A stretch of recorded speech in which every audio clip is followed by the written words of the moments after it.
Good morning, NAFA. Hope all is well with you today. This is Tom Michael. I have the pleasure of being the president-elect of NAFA, and today is April 30th, 2020, in case you didn't know. And I have a feeling that this is an April that we may want to forget, but we will never forget. There's no crack of the bat in baseball. There's no basketball playoffs among the sporting world. But that doesn't mean life's been rolled up in a carpet, as you all know. And it's been a real pleasure as part of NAFA's Board of Trustees and Executive Committee to put on these town halls for all of you to continue to provide value in these very difficult and trying times. I'd like to have a special welcome not only to all the NAFA members that are on the call, but also friends of the industry, as we would say. Those members of the MDRT, WIFS, Life Happens, LIMRA, the Society.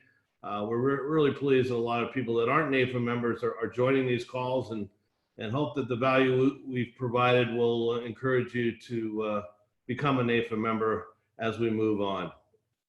Real simply, today's agenda is a little welcoming for me. I'm going to then send it over to Kevin Mayhew, our CEO, to give you a little update on what's going on in the world of the life and financial advisory business. And then I have the pleasure of introducing today's guest speaker, Mr. Scott Brennan. So once again, I want to thank all of you for being here today. And without further ado, it's my pleasure to introduce a real industry icon himself in just a short amount of time for all he's done for everybody, Mr. Kevin Mayhew. Kevin? Thank you, Tom. And again, good morning or good afternoon to everybody joining us today. I want to remind you, times like this is when a professional association really shines. And NAFA has your back during this whole COVID-19 pandemic, just as we do every other day of the year, making sure you as advisors have the right resources you need to serve your clients well and to continue to do the great stuff you do every single day. Couple things I just want to continue to remind you about is that we do have real-time updates available through our COVID-19 resource kits that are available both on the main NAFA site, which is belong.nafa.org, as well as our consumer-facing site, financialsecurity.org. So feel free to keep track with what's going on there. Look at what's happening in your states. We do have a state tracker that keeps track of regulations and legislation in each state. So again, NAFA's there as your comprehensive resource to keep you informed as to everything COVID-19 related, as well as everything else you need as a professional to do well in your job. A couple of other things I wanted to highlight, as you see there on the slide, our Advisor Today publication has been updated. We've got a new look and feel, we've got a new website, we've got a lot of new stuff to better present information to you as financial security professionals, for you to read, to enrich your life, for you to learn how to be a better professional and to better serve your clients. So if you haven't seen it yet, check it out at at.nafa.org.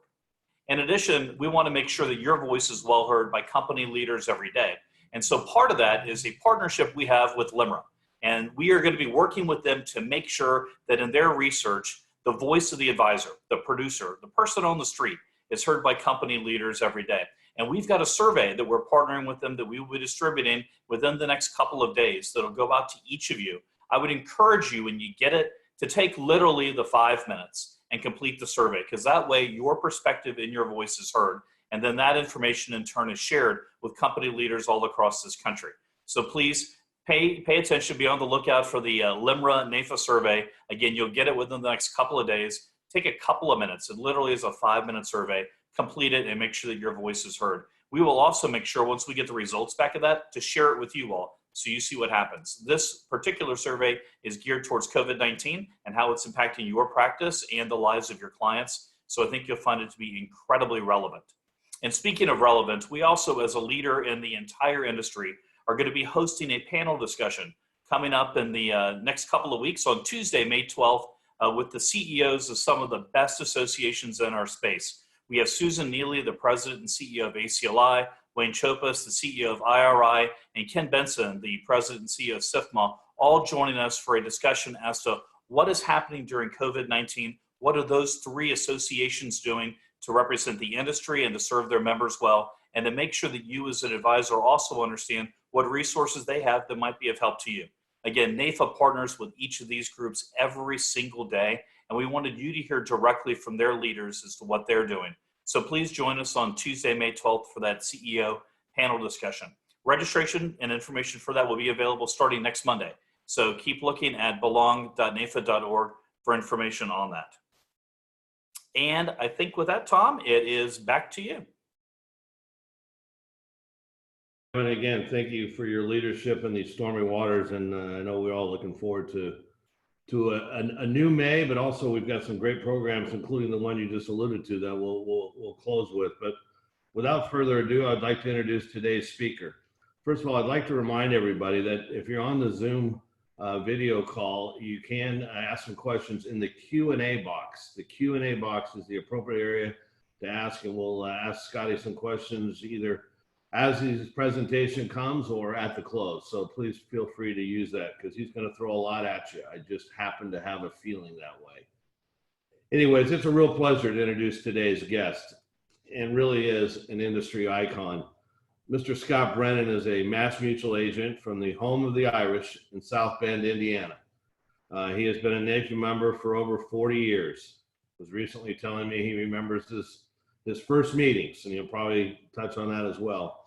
But in 2016, he was the recipient of the highest award in our industry, the John Newton Russell Award, which is for outstanding service to the institution of life insurance. And he gave a speech that day when he received the award that many of us will never forget. Scott's career started, ironically enough, while he was a Hoosier and an undergrad at the University of Indiana. And since then, he has many, many, many accomplishments. He is a member of the MDRT Quarter Century Club and has many qualifications of the court and top of the table. And obviously with MDRT, he has served on over 30 MDRT committees, chairing many of them obviously with his leadership skills, and he has spoken main platform at MDRT numerous times. His devotion to MDRT led him to rightfully be elected president in 2013. He also puts his money where his mouth is, as he is an Excalibur Knight of the MDRT Foundation. You don't walk into a room and shake Scotty's hand and don't feel differently. He is Mr. Positive. He generates enthusiasm wherever he goes. He happens to also be a past president of NAFA North Central Indiana, a former board member of Life Happens, and was president of the Forum 400. I could go on, but let's not delay. And let's just say Scott has given to the profession so much that he embraces. It's my pleasure to introduce Mr. Scott Brennan. And Scott, I want to make sure that you click on your audio there. Welcome. Thank you, Tom. That photo almost makes it look like I don't have any hair on the top of my head. Kevin and the entire NAFA board, thank you so much for leading from in front. It's my honor for just a few minutes to be your chief attitude officer. The wall you see behind me is my office. I have one part-time assistant that comes in after lunch. This has been a hard-won dignity. I have a little office in an old bank building that's almost 100 years old. And today, and I'm so thrilled to be with you, but today I will be sharing and throwing out things that have seemed to work over the years. I want you to know if someone on this meeting is thinking about quitting that shouldn't, then this talk is dedicated to you. Meetings like this, especially early in my career, were valuable, sometimes invaluable, and occasionally priceless.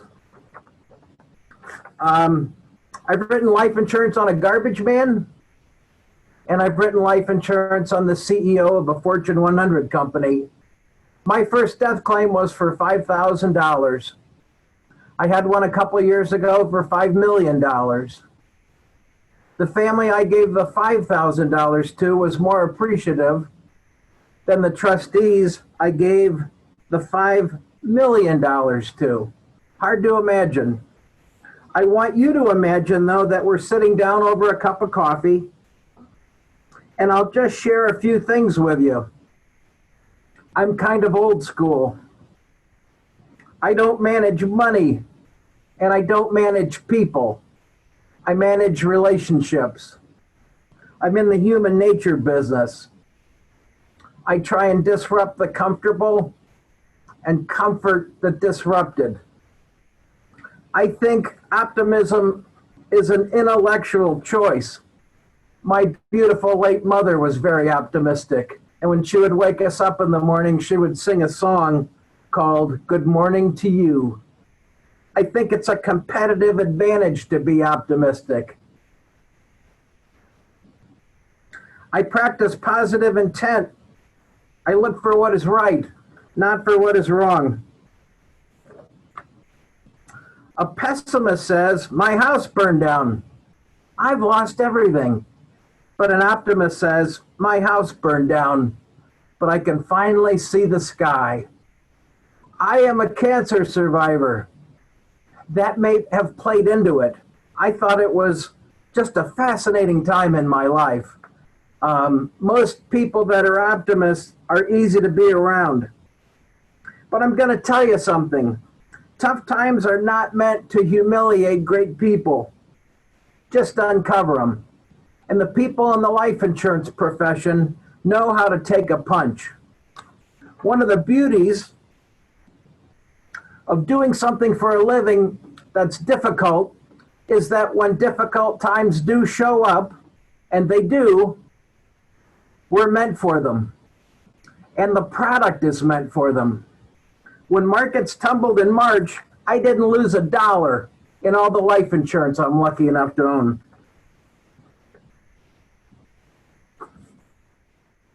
I want to introduce somebody that's with me this morning. I hope it shows up okay. This is the patron saint of the life insurance profession. He autographed it. I'm friends with this man's son and daughter-in-law, Marv and Vicki Feldman. That was a photo of Ben. I autographed it many years ago. I was lucky enough to see him speak one day. That's the hero. You're the hero. Physical memory runs deep with me. It dawned on me one day, I've never remembered anything I've ever read off a screen. But I can remember what I read in books, if it's left or right, up or down. And I read newspapers every morning. I get 4 of them delivered to our front door. I'm going to show you a book called Man's Search for Meaning, written by an incredible human being, Viktor Frankl. This is not a new book, but it made a lasting impression in my life. Viktor Frankl was a psychiatrist from Vienna. He ended up in a concentration camp for over 3 years. And one day, the other prisoners cornered him and said, these people treat us worse than a dog they don't like. And it's really upsetting the rest of us that you act like you live at the Ritz. And Viktor Frankl said, rather matter-of-factly, I'm going to walk out of here someday and have a great life. And he did. And he wrote a book about it. There have been a couple of people I've talked to who felt like this pandemic was a little too difficult for them. I have reminded them of what Viktor Frankl said and did in his life. There was no space between what he said and what he did. I aim for the same thing, just on a little less dramatic stage. Is it easy to be in the life insurance profession? No, it never was. It was never meant to be. I said earlier, it's a hard-won dignity. It helped me build a big life and grow a big soul. I'm better for it. Adversity over a long period of time is good for the soul. If someone passes through our lives, they should be better for it. I'm going to introduce you to a couple other people. Physical memory runs deep for me.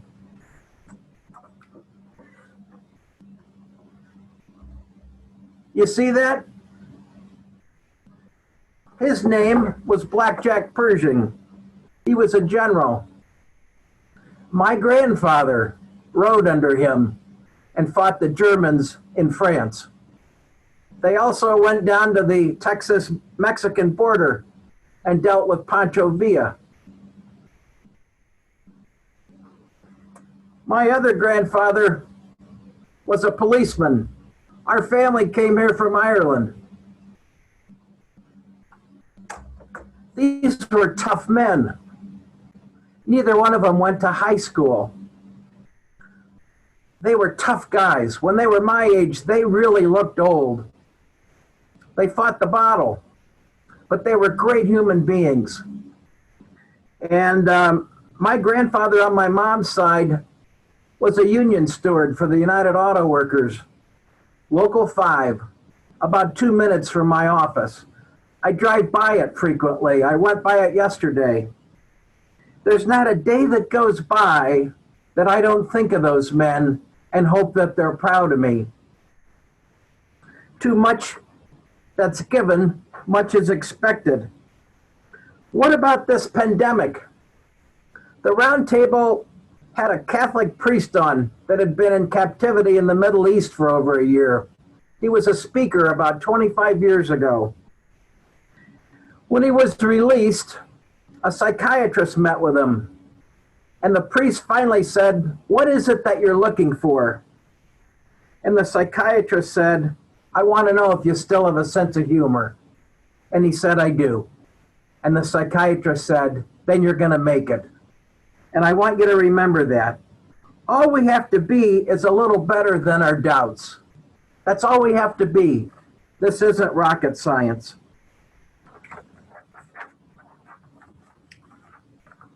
What else seemed to work? Physical memory runs deep. Every year, I have a plan book. I have 35 or 6 of these. And in each plan book, I have a theme and written goals, usually 4 or 5 pages. Sometimes at the end of the year, I write a review. One day at a time. And if that's too hard, 5 minutes at a time. I've written a lot of life insurance that cleaned up a lot of messes. I wrote a lot of life insurance to pay estate tax, but taxes went up and people didn't have to pay them. But sometimes the estates that were left behind were in a shambles, and the money left behind was a godsend. I had 6 clients die last year. That's what happens when you get a little bit older and you've written nothing but life insurance for a long time. It's a sacred honor. It's been my honor. I've had 3 people die this year, 3 of them. It's 3 too many, but every time I meet with them, it dawns on me how fortunate I've been. What does contentment look like to you? Is there peace in your heart? I know where I'll be standing Christmas Eve at about 6:30 in our kitchen when I toast our family. I can see it in my mind. Find people in your life that you can love. Find people in your life you can admire. And find people in your life you can believe in. It'll make your life deeper and richer and more meaningful. The life insurance profession is a business of stories. Don't make it more complicated. Back in the 70s, there was a man named Larry Wilson, and he created something called counselor selling. And he said selling life insurance was 90% social skills and 10% product knowledge. And I think that's probably still true for most of us, not all, but for most.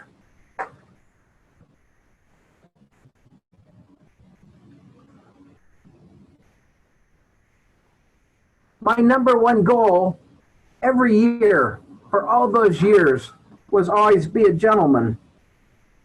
I have a joy list with thousands of things written down that I'm thankful for. When I got sick 12 years ago, for 6 months of 1 year and 6 months of another, I felt pretty bad, but I hung in there, one day at a time. Sometimes, if that got too hard, 5 minutes at a time.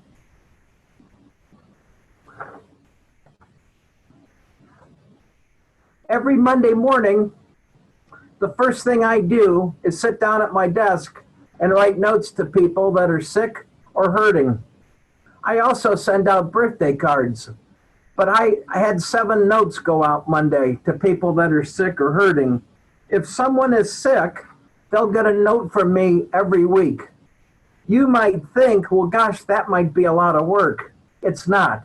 There's more writing on the outside of the envelope than the inside. It'll make you feel better. And I know the people who get them feel great about it, which is kind of neat. The life insurance profession is a business of stories. If you hang in there, you'll learn a lot of them. You'll live through a lot of them. I was referred to a man by a fellow I'd written insurance on that, frankly, I really didn't care for that much. And I said to him, who do you know that's doing as well as you are? And he said, you need to go out and call on Rodney. And I did. And I kept calling, and I kept calling. And he said to me, you can come over and talk to me, but I want you to know up front I don't like salespeople. And I said to him, that's okay. I kept calling. I kept going over. He worked about half an hour from where my office was. I used to make it the first meeting of every day because I knew it would be a tough one. One day I got there and he said, I forgot you were coming. You have 2 minutes. One day I got there and he said, I forgot you were coming. I can't see you. One day I got there and we were interrupted by a man who came in and said, I need your autograph on this form. And he handed Rodney a clipboard. And when he walked back out, I said, what do you pay those men in the shop? And he said, $15 an hour. Why do you ask? I said, would you pay a man $15 an hour to stand in the corner? And I got up with my briefcase and stood there. There'll be $1 million in this bag, tax-free, payable to Kathy if you're carried out of here. But if you walk out of here someday, I'll give you back your $15 an hour times 40 hours a week, plus interest. He put his pencil down and looked at me and he said, now you have my attention. He said, what do you call this? I said, it's called investment grade whole life. And he bought 1 million of it. And a few years later I called and it sounded to me like he was slurring his words. And a few months after that I stopped in and he was in a wheelchair. He had a terrible case of MS.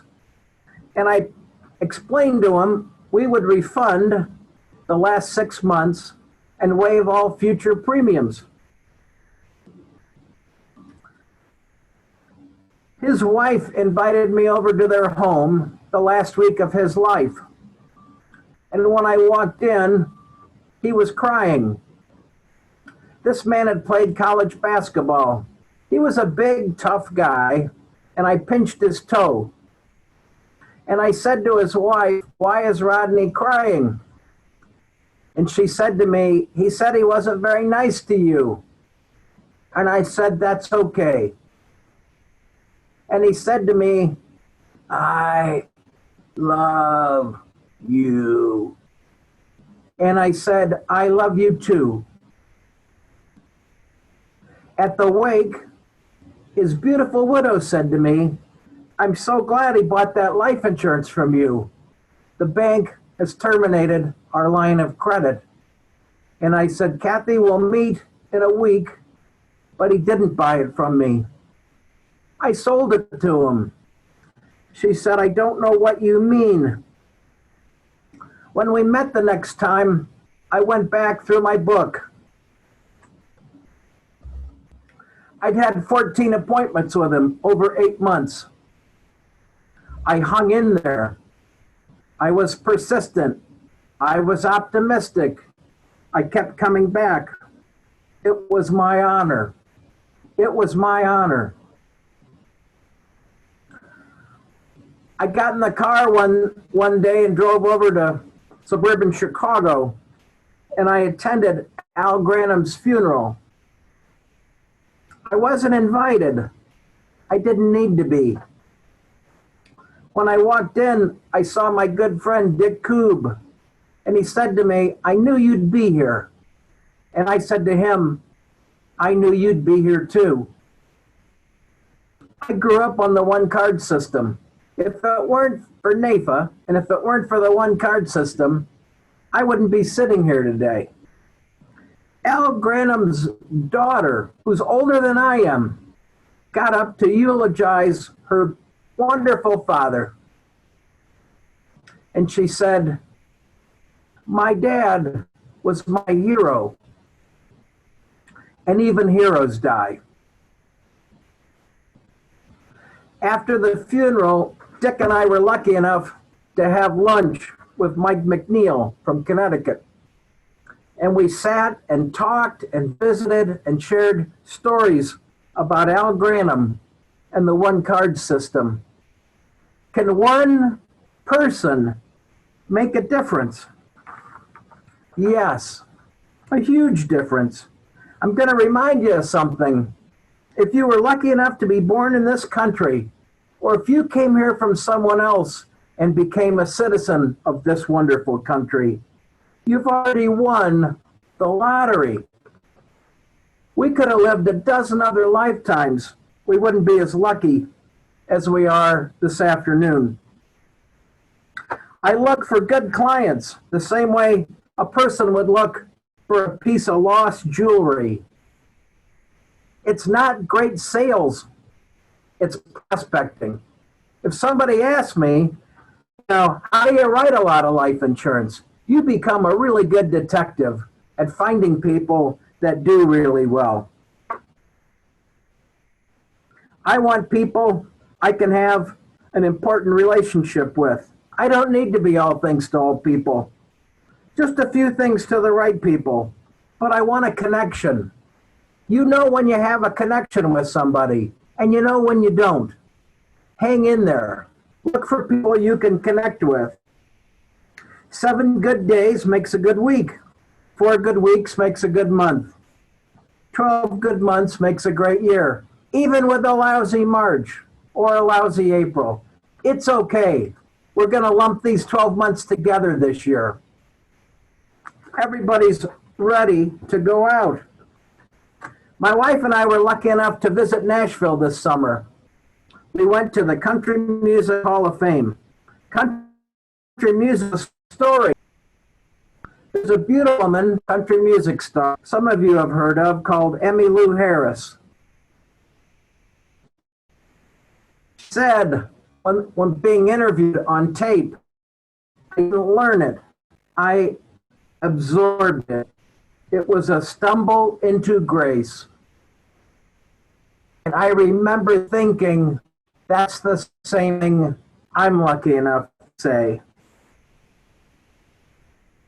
We sign are pretty much all the same, just like a piano. But some people get more music out of a piano, and some people get more out of a contract. I had to sign a special form, my first contract, that said I wasn't in the securities business. I do business on annuities with a couple of companies that make me sign a special form today that says I'm not in the securities business. What goes around comes around. What happens when you get older? You have a bias towards action. At my age, action is the real measure of intelligence.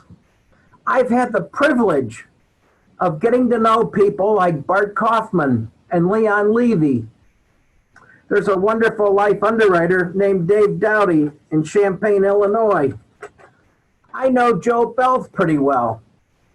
These are real live geniuses that are heroes, and they've made my life better.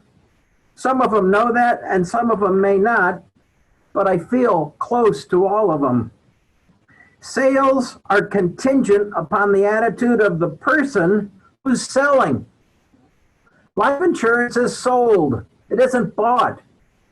I know you may not want to hear that, and I'm not reminding anybody that's been at this a long time of anything they don't already know, but sell this stuff. It's a godsend. It cleans up a lot of messes. If somebody loves their family, they need to own a lot of it.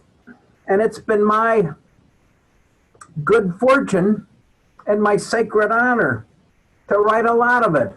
I write a lot of term insurance, and I've borrowed a phrase from my friend Rick Scruggs. Let's put an option in place. Let's put an option in place. I'm going to wind this up. You've seen the curve on the disease, on the virus that we're fighting. It's gone up, it's flattened, it's on its way down. A lot of people are like that with their career. It's okay. Be yourself. Be who you were meant to be. Be better than yourself. It's a wonderful way to make a big life. Good manners and kindness never go out of style. When my friend Dick Koob is asked, "Are you still selling? Are you retired?" His response is, "Depends on who's calling."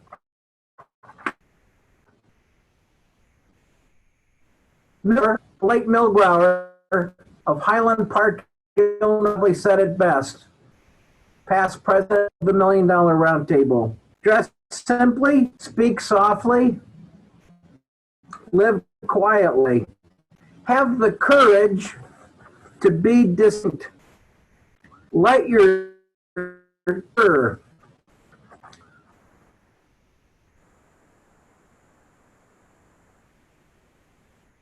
I'm gonna wind this up. One day at a hard minutes at a time.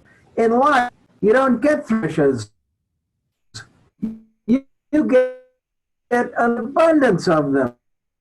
How's that for good news? Thank you so much for joining today. It's been my honor.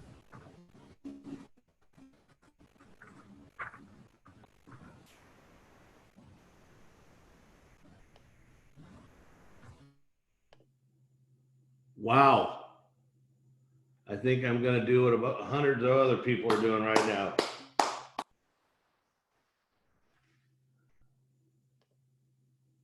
Thank you, Scotty. Thank you very, very much. We do have a couple of questions. I can tell you there's some chats coming in saying thank you and from the bottom of their heart. And even my son, who's homeschooled, just walked in and said, "Dad, it's a little early to be having tears in your eyes, isn't it?" So thank you.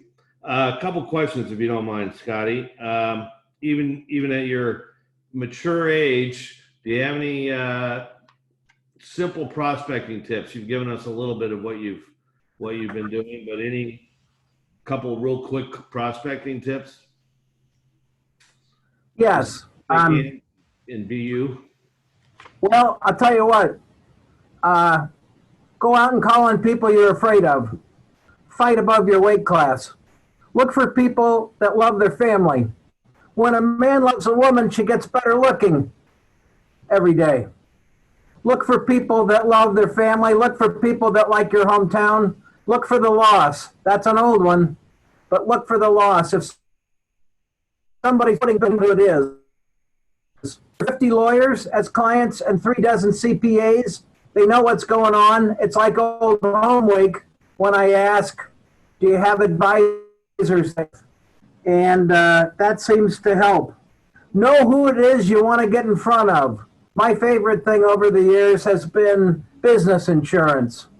And some folks are having a hard time paying the premium now, but it's okay. There's a lot of great people in every town you're in. Well said. Well said. How about you seem to be very nimble, and I love how you don't hide the fact that you sell life insurance. Any quick tips on how to handle objectives? I mean, I can't pass up the one of standing in the corner. That was pretty darn good. But any other quick tips on handling objectives? I think a yellow legal pad with all the objections I think I'm going to get, I'm going to cover them with myself before I go in there. If you were on trial for murder and I showed up with an iPad, you might be a little nervous. But if I came in with 2 big bags, 2 leather satchels with a lot of great ideas, I think you'd feel a little bit better about it. When I go in to talk to somebody, I've done a very thorough fact-finding job, among a lot of other things, and I will anticipate what I think they're going to tell me. I'm trying to make a friend. I don't close the first time. I don't close the second time. I probably don't make a great first impression, but I hope I wear well over time. And I think it's the same way you would make a friend, a little bit each time you're with them. I'd rather have 3, let's say, 20-minute appointments than one that lasts an hour. Boy, isn't that the truth? We do have a question in our Q&A area, and you mentioned a little bit about term. You mentioned about whole life, but the question was, what type of policies have you sold most?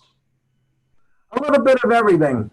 It was based on how much money was going through the company. It's almost all business insurance. It's easier to write business out of a business checkbook than it is a personal checkbook.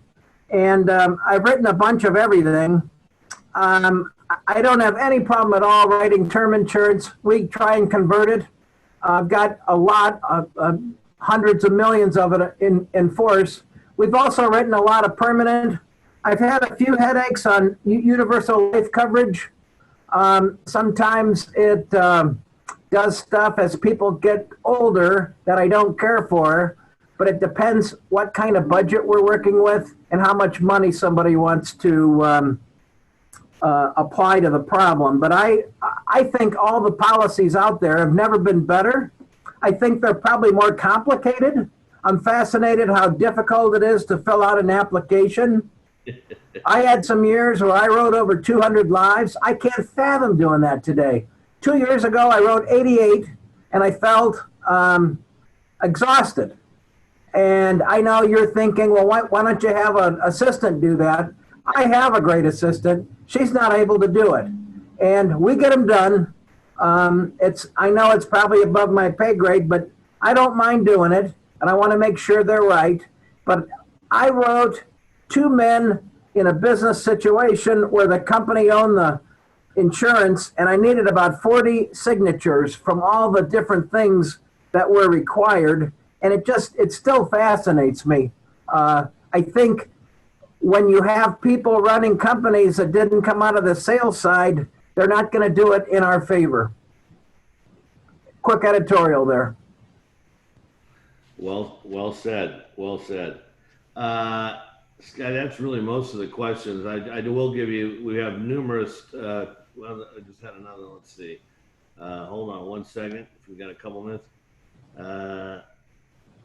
I'll let you answer, but if it's a business checking account, then the death benefit would go to the business. Wouldn't that be taxable? Is what taxable? If the business is writing the premium check. Sure. Yeah, and the death benefit goes to the business, wouldn't that be taxable? Most of the time, it'll be personally owned, and the business owner will pick up the premium at the end of the year in a W-2 or 1099. In Indiana and in 41 other states, payment of proceeds and cash values are free from claims of creditors and the legal process. And that is a really big benefit to somebody that owns a company. We do have life insurance inside the company, but we are very cognizant to make sure it doesn't trigger a taxable gain at death. That would not, that person who wrote that question wasn't probably being, probably wasn't using their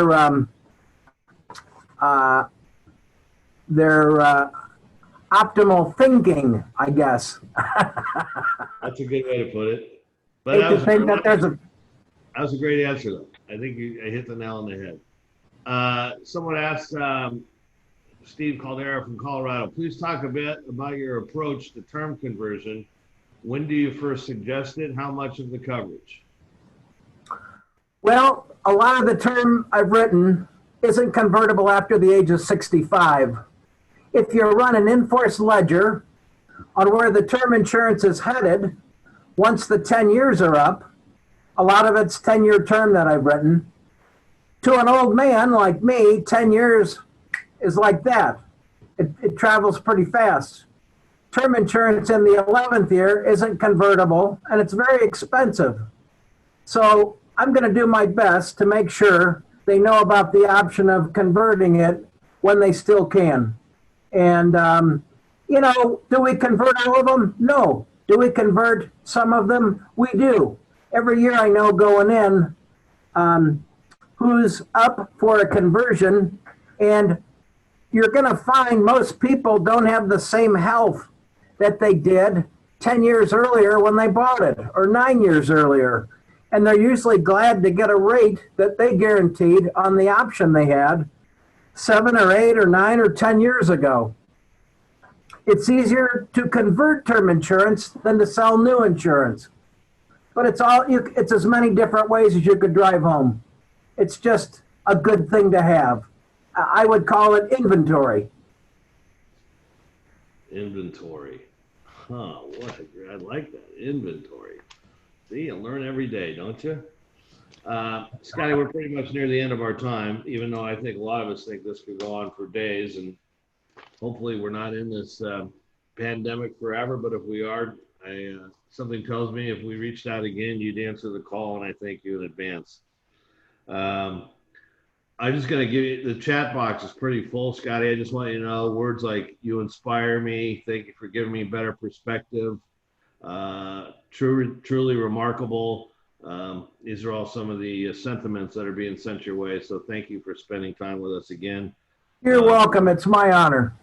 I wish I could give you a hug, but feel my elbow bump from a couple thousand miles away. Thank you. From a big, handsome man, I appreciate it. You're great. Get those eyes fixed, Scotty. I just want to remind everybody before we wrap up that next week on May 4th, we have David McKnight in our NAFTA Town Hall, Power of Zero. He's got a new book coming out in the fall. You heard Scotty allude to it today. All his insurance policies didn't lose a cent in the last couple months. And I think most of you are familiar with David McKnight. It'd be a great, great talk. Again, my thanks to Scotty. My thanks to all of you. And on behalf of NAFA, please stay safe and God bless all of you. Have a great day and a great weekend.